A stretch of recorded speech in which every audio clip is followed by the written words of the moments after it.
Bon, en fait, on ne parle pas réellement de revendication, mais c'est une réunion de l'UDPS Fédération du Canada. Nous avons voulu tout simplement recadrer les choses. Hein. Nous sommes de la diaspora, mais nous voulions nous démarquer par rapport à cette diaspora, puisque nous voulions qu'on sache que nous sommes de l'UDPS extérieur. Hein. Donc, il y a des revendications, non. C'est tout simplement puisque l'UDPS est au pouvoir, nous avons fait un travail. Et nous sommes au Congo présentement et nous participons à ces processus-là de la mise en place de la nouvelle classe politique. Donc ce n'est pas des revendications comme telles. Êtes-vous sûr vraiment que l'UDPS diaspora a mené le combat? Et si tel est le cas, qu'est-ce que le peuple congolais peut attendre de vous? Parce qu'on dit souvent que vous n'étiez pas au pays et vous ne savez pas de ce qui se passe ici. Et qu'est-ce que vous avez à apporter, vous qui n'étiez pas sur le terrain et pu voir un peu les réalités sur le terrain? Qu'est-ce que vous pouvez dire? Bon, pour ceux qui savent, qui connaissent les combats de l'UDPS, ils savent ce qu'a été l'apport de la diaspora, de l'UDPS extérieur dans les combats de l'UDPS depuis des décennies. Nous allons célébrer 37 ans de lutte de l'UDPS et c'est 37 ans de l'apport de la diaspora de l'UDPS extérieur dans cette lutte-là et principalement de l'UDPS Canada. Donc nous sommes sûrs, ceux qui connaissent l'UDPS, ils savent que l'UDPS à l'extérieur a toujours été d'un apport de premier plan par rapport à tout ce qui se passe au pays. N'eût été l'apport de l'UDPS extérieur, rien ne se serait fait ici au pays aussi. Donc ils ont aussi contribué de la même façon que ceux qui étaient ici sur le terrain. Parce que vous parlez de la démarcation, qu'est-ce que le Canada peut apporter de plus de ce qui manque dans cet édifice de la RDC? Vous savez, le Canada, c'est un modèle de gestion. Hein. Le Canada fait partie des pays les plus développés. On dit que le Canada, c'est un paradis sur Terre. Hein. Il faut seulement... c'est le seul pays du G7, là, même du G20, qui n'a pas de déficit. Et c'est un modèle de gestion. Et dans cette diaspora du Canada, qui est ici présente à Kinshasa, vous avez des gens, des fonctionnaires, vous avez des professeurs d'université, vous avez des ingénieurs, vous avez des maçons, vous avez des ouvriers, vous avez tout. Hein, mais ce sont des gens qui sont habitués à travailler dans une certaine éthique. Hein, donc, ce sont des gens qui apportent, qui ne sont pas habitués à travailler dans le désordre, qui ne sont pas habitués à travailler dans la corruption. Ce n'est pas des choses qu'on admet au Canada. Il y a plusieurs choses que l'UDPS Canada peut apporter, hein, que le membre de l'UDPS Canada apporte, parce que ce sont des gens qui vivent différemment, hein, qui ont une autre mentalité par rapport à la mentalité congolaise. Nous sommes à la capitale de la RDC, qui est Kinshasa. Il y a un grand défi à relever, c'est de la salubrité. Qu'est-ce que vous pouvez dire à toute la population illinoise qui vous attend? Vous savez, nous les encourageons à élire un gouverneur UDPS. Vous savez pourquoi? Parce que nous rencontrons des problèmes de congestion routière, nous rencontrons des problèmes de salubrité. Mais nous avons des idées simples. On peut, en un clic de main, résoudre le problème des embouteillages à travers la ville. Ce n'est pas très difficile. On peut facilement résoudre le problème de salubrité, de mentalité. Moi, je ne suis pas... Les gens qui viennent du Canada ne sont pas capables de jeter n'importe quoi, n'importe où.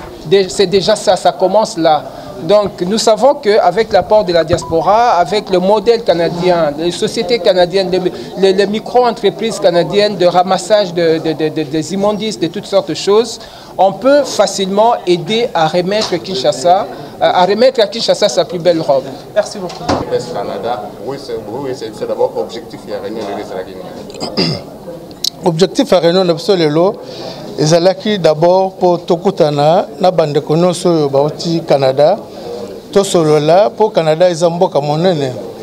Je crois ils ont 3 fois le Congo et que tant tomonani to sololi peut to tali ensemble ndengeni tokotambola na katamboko. Alors le UDPS pose pouvoir président de la République pour s'attendre à la fédération à Canada. Bon, aza ko s'attendre à ce que toyawa nawe obiso toyebi pe to sangana baninga to tonga mboko parce que mboka eza na posa te ezo pe expérience ba mboka mususu. Canada za mboka oyo aza ko tia moto na centre makamunoso. donc le développement humain. Et nous pensons qu'il y a un problème, il y a changement. Et avec apport à Bisso, il y a un changement au Sénégal pour beaucoup de Bosso. Alors, bientôt, là, la première ministre au Canabiso, pour la portrait la première ministre, pour ça, on s'attend à bon, premier ministre, il faut azala moko oya kosala politique ya mokonzamboka. Politique ya mokonzamboka elingi priorité na sociale ya ba Congolais, elingi changement ekota na kati ya Congo, elingi kimia ezala pe Congo ezala respecter na bamboka mususu. Message de relation avec la diaspora sur internet. Ouais, na ba diaspora noso naza kosala na bango baya na mboka eza na besoin na bango baya na o baza nango mayele na bango mbongo baza nango pona ensemble totonga mboko yo. Ici je vous prends par rapport aux gens. Vous êtes une femme parmi tant d'autres. C'est un défi que vous devez relever. Qu'est-ce que vous avez apporté en tant que femme dans cet édifice de la RDC? Certes, comme femme, comme être humain, parce que j'aime bien que l'on mette la femme d'abord comme être humain, nous avons à contribuer à la construction de ce pays. Notre pays a été mis à un tel niveau qu'on ne peut même pas parler de reconstruire, mais de construire. Alors je pense que la femme est bien valable pour aujourd'hui bâtir ensemble un Congo nouveau. Le Canada amène quoi aux femmes congolaises? Évidemment, le Canada apporte beaucoup. Non seulement l'expertise, mais aussi un lien de lutte depuis toutes ces années. 38 ans, 37 ans de lutte, le Canada a été présent depuis les débuts. Le Canada a contribué à ce que l'on puisse lutter, à ce que l'on puisse véhiculer le message de la démocratie ensemble avec les pères fondateurs. Dès les débuts, dès les premiers instants, le Canada a été partie prenante à cette lutte. Et aujourd'hui, nous sommes une grande délégation du Canada ici sur place pour continuer à bâtir et à vulgariser la démocratie au sein de la société congolaise. Êtes-vous optimiste d'avoir ce poids-là? Si on vous donne aujourd'hui la gérance d'une entreprise, on vous donne la gestion par exemple d'un ministère en tant que femme, êtes-vous capable de relever ces défis? Parce que les femmes, voilà que tu n'es que la seule.